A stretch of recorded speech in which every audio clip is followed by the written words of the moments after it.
To एनजीकॉन academy students, और अब हम करेंगे क्रॉस प्रोडक्ट। क्रॉस प्रोडक्ट और डॉट प्रोडक्ट थोड़ा सा डिफरेंस है, लेकिन बहुत बड़ा फर्क क्रिएट करता है।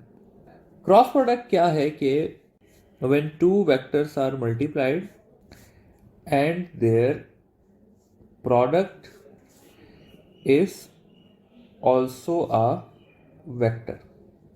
कहने का मतलब क्या है कि अगर मैं ए को बी के साथ क्रॉस प्रोडक्ट करता हूं तो इसके रिजल्ट में क्या आएगा, एक वेक्टर ही आएगा। फॉर एग्जाम्पल मैं कहता हूं एक सी है, वो वेक्टर ही आएगा।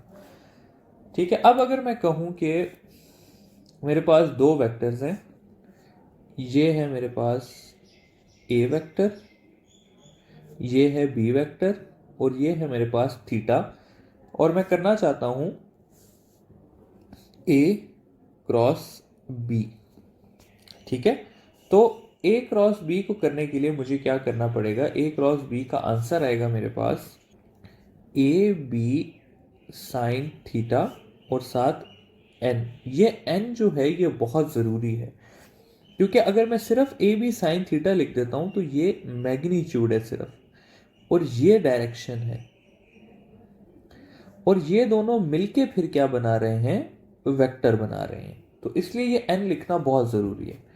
तो बी साइन थीटा क्या होगा, बी साइन थीटा होगा मेरे पास, ये सिस्टम था, अगर ये सिचुएशन थी तो बी साइन थीटा के लिए मुझे क्या करना पड़ेगा, मुझे यहां पर बी का परपेंडिकुलर लेना पड़ेगा।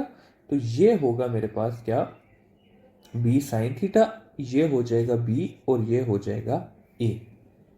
अच्छा, अब अगली चीज ये कि हमने ये तो पढ़ लिया कि ए बी जो है वो A cross B A B sine theta N है। अब एन का कोई डायरेक्शन भी तो होगा ना, तो एन के डायरेक्शन के लिए यहां पर लिख देते हैं कि एन का क्या डायरेक्शन होगा। तो एन का डायरेक्शन होगा by using right hand rule. और वो राइट हैंड रूल किस तरह से अप्लाई होगा, वो होगा curl the fingers from first vector to second vector, और थंब जो होगा will show direction of N. For example अभी जो हमने केस डिस्कस किया, केस किस तरह से था, ये था कि ये था हमारे पास बी और ये था ए, और मैं फाइंड करना चाहता हूं ए क्रॉस बी। ठीक है, इसको बल्कि एक पेपर पे ड्रॉ कर लेते हैं, ताकि बल्कि इधर ही ठीक है। अच्छा, ए क्रॉस बी फाइंड करते हैं। तो ए क्रॉस बी के लिए मैं क्या करूंगा, ए क्रॉस बी के लिए मैं फिंगर्स को कर्ल करूंगा फ्रॉम ए टू बी। तो अगर आप लोग सारे अपनी फिंगर्स को कर्ल करें from A to B right hand की, ठीक है, तो आपका जो थंब है वो सामने फेस कर रहा होगा आप लोगों के। ठीक है, अगर ये पेपर है, ये अगर पेपर है और इस पे इस तरह से बी बना हुआ है और ए बना हुआ है, तो फिंगर्स अगर आप कर्ल करेंगे तो आपको पता चलेगा कि एन का डायरेक्शन जो है वो इस तरह से आ रहा है। ठीक है, करके देख लें कि अगर आप इसके थंब को मतलब इस तरह से करें प्लेस राइट हैंड के, तो थंब आपका ऊपर की तरफ जा रहा होगा। तो ये क्या है, ये है आपके पास राइट हैंड रूल। अब अगर इसी को मैं स्टूडेंट्स कह दूं कि मैं बी क्रॉस ए कर रहा हूं, फिर क्या होगा। तो अब आपका फर्स्ट वेक्टर बन गया है बी। ठीक है, तो आपको फिंगर्स को कर्ल करना पड़ेगा बी से ए तक इस डायरेक्शन में। तो जब आप इस डायरेक्शन में फिंगर्स को कर्ल करेंगे तो आप लोगों का जो थंब है वो नीचे की तरफ आएगा। तो ये होगा बी क्रॉस ए का एन। तो ये आप लोगों ने लाजमी देख लेना है कि फर्स्ट वेक्टर कौन सा है और सेकंड वेक्टर कौन सा है। अब आ जाते हैं हम प्रॉपर्टीज ऑफ क्रॉस प्रोडक्ट की तरफ। तो प्रॉपर्टीज को थोड़ा सा देख लेते हैं।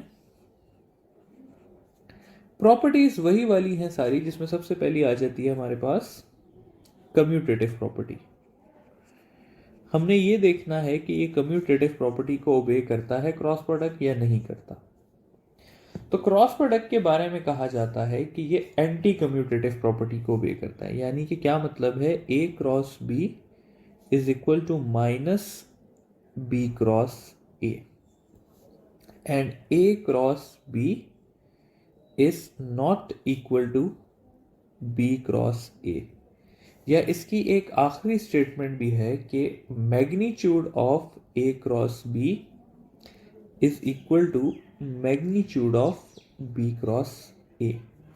अब इन सारी चीज़ों को देख लेते हैं। सबसे पहले हम करते हैं कि ये दो वेक्टर्स हैं मेरे पास, ए और बी, ये है थीटा इनके बीच में। सबसे पहले मैं करता हूं ए क्रॉस बी को फाइंड। तो ए क्रॉस बी का आंसर आएगा A B sine theta theta N, ठीक है।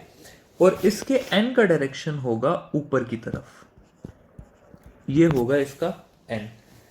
अब अगर मैं कहूं कि मैं b क्रॉस ए करना चाहता हूं तब क्या होगा, जब मैं b क्रॉस ए करूंगा तो वो हो जाएगा बी ए साइन थीटा और n हो जाएगा।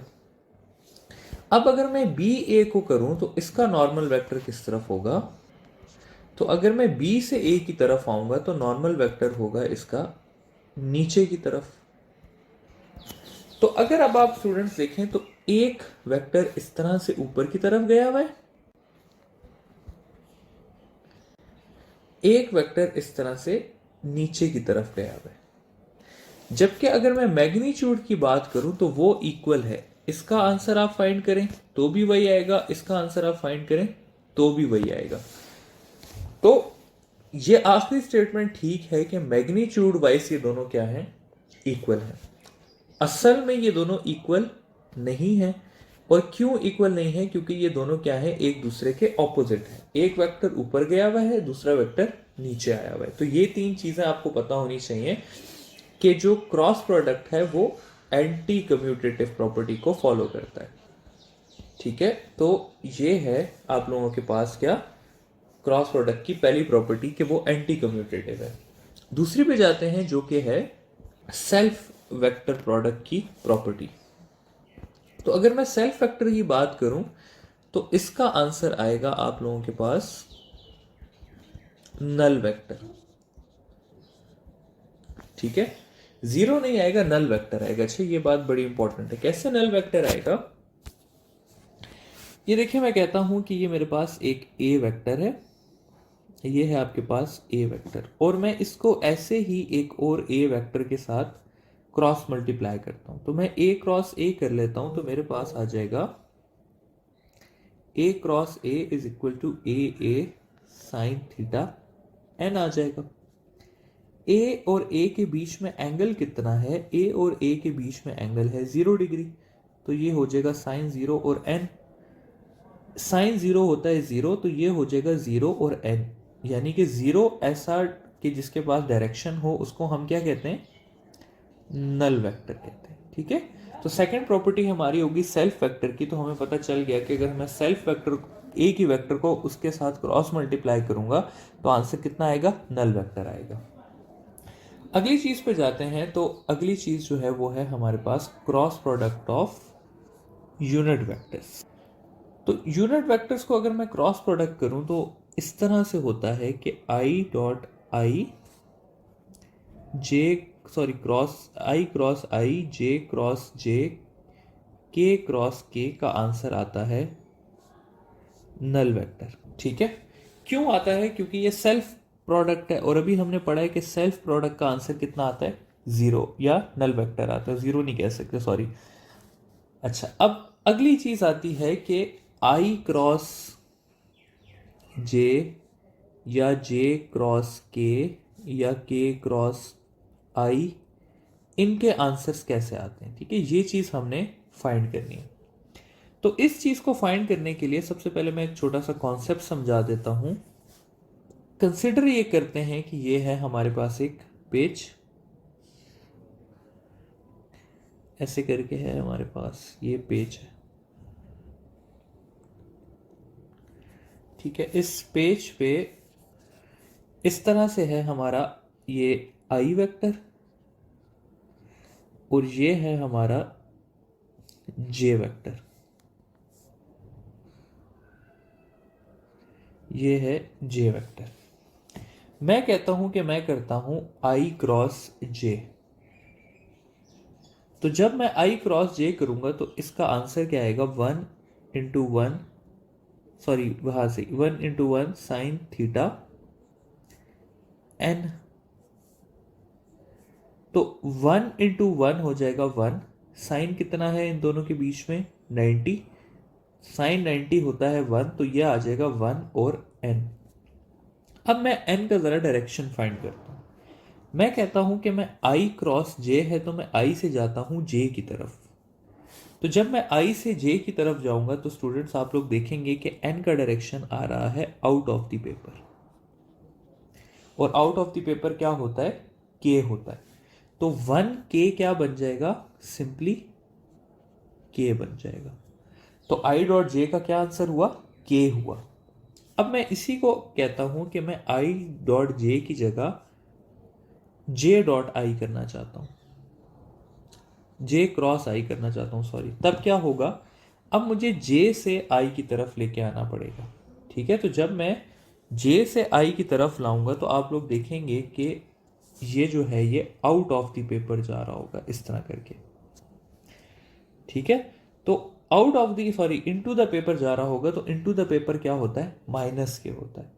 किसी को ये चीज नहीं समझ आई, कोई फर्क नहीं पड़ता, इसके लिए एक तरीका होता है, एक सर्कल ड्रॉ कर लें और उस पर 3 एरोस बना लें, और एरोस के पास से इस तरह लिख लें आई जे और के। अब अगर आप सर्कल के डायरेक्शन में जाएंगे, फॉर एग्जांपल आप करना चाहते हैं आई क्रॉस जे, तो आपका आंसर क्या आएगा, के आएगा। अगर आप करेंगे के क्रॉस आई तो आपका आंसर क्या आएगा, जे आएगा। अगर आप सर्कल के अगेंस्ट जाते हैं, फॉर एग्जांपल आप के क्रॉस जे करते हैं, तो आपका आंसर क्या आएगा, माइनस आई आएगा। इसी तरह अगर आप जे क्रॉस आई करते हैं तो आपका आंसर क्या आएगा, माइनस के आएगा। तो अगर आप सर्कल के डायरेक्शन में जा रहे हैं तो आपका आंसर पॉजिटिव आएगा, अगर सर्कल के अगेंस्ट जा रहे हैं तो आपका आंसर नेगेटिव आएगा। फाइनल लास्ट चीज जो है वो है हमारे पास कैलकुलेशन ऑफ क्रॉस प्रोडक्ट। तो कैलकुलेशन ऑफ क्रॉस प्रोडक्ट इस तरह है कि अगर आपके पास सवाल इस तरह से आया हो कि a is equal to 3i plus 4j plus 2k और b आया हो 2i minus 2j plus 3k, तो इसको कैसे सॉल्व करना है। इसको सॉल्व करने के लिए स्टूडेंट सबसे पहले आपने लिखना है a cross b is equal to, यहां पर आपने डालना है ब्रैकेट और ब्रैकेट के आगे लिखना है i, फिर आपने लिखना है प्लस, फिर आपने डालनी है ब्रैकेट, फिर आपने लिखना है j, फिर आपने डालना है प्लस, फिर आपने डालनी है ब्रैकेट और आपने लिखना है k। फिर अगले स्टेप में आपने यहां पर इस तरह से लिखना है i j k। i के नीचे आप लिख देंगे जो i की वैल्यूज हैं 3 2, j के नीचे लिख देंगे आप 4 माइनस 2 और k के नीचे आप लिख देंगे 2 और 3। जो इनकी वैल्यूज हैं इसको इस तरह करके आपने जस्ट लिख देना है। अब नेक्स्ट चीज क्या है कि i को जब आपने सॉल्व करना है तो आपने i वाले को गायब कर देना है और इनको क्रॉस मल्टीप्लाई कर देना है। तो जब आप इन्हें क्रॉस मल्टीप्लाई करेंगे तो क्या आंसर आएगा, 4 इंटू 3 क्या हो जाएगा, 12 हो जाएगा, और माइनस 2 इंटू 2 क्या हो जाएगा, माइनस 4 हो जाएगा, ठीक है। फिर जब आपने j को सॉल्व करना है तो आपने j को गायब कर देना है और इनको क्रॉस मल्टीप्लाई कर देना है। तो 3 इंटू 3 क्या हो जाएगा, 9 हो जाएगा, और 2 इंटू 2 क्या हो जाएगा, 4 हो जाएगा। फिर जब आपने j को सॉल्व करना है, सॉरी k को सॉल्व करना है, तो आपने k को गायब कर देना है और इन्हें क्रॉस मल्टीप्लाई कर देना है। तो 3 इंटू माइनस 2 क्या हो जाएगा, माइनस 6 हो जाएगा, और 4 इंटू 2 क्या हो जाएगा, 8 हो जाएगा, ठीक है। तो फिर जब आप इस सारे को सॉल्व करेंगे तो आपके पास आंसर आ जाएगा 12 + 4 16i -5j -14k। तो ये हो जाएगा आप लोगों के पास आंसर। तो इस तरह से हम क्रॉस प्रोडक्ट को सॉल्व करते हैं। क्रॉस प्रोडक्ट किताबी लिहाज से इतना इंपॉर्टेंट नहीं है। क्रॉस प्रोडक्ट में जो एक इंपॉर्टेंट चीज़ दी हुई है वो हमारे पास एग्जाम्पल में है टॉर्क की। तो एग्जाम्पल में आते हैं। तो एग्जाम्पल में जो चीज़ हमने स्टडी करनी है वो है टॉर्क। टॉर्क को कहा जाता है कि ये है cross product of force and momentum. यानी कि मैं कहता हूं कि अगर ये नट बोल्ट ले लेते हैं और मैं इसको एक स्पैनर से खोल रहा हूं, तो क्या है कि मैं इस पे कहता हूं कि मैं यहां से पकड़ के इस पे फोर्स लगा रहा हूं, इस तरफ मैं इसको खोलने के लिए फोर्स लगा रहा हूं।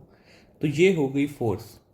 और मोमेंट आर्म क्या होता है? मोमेंट आर्म होता है distance from axis of rotation two point of force. तो ये हो जाएगा मेरे पास क्या? मोमेंट आर्म, जिसको मैं आर से रिप्रेजेंट करता हूं, और ये हो जाएगी मेरे पास फोर्स।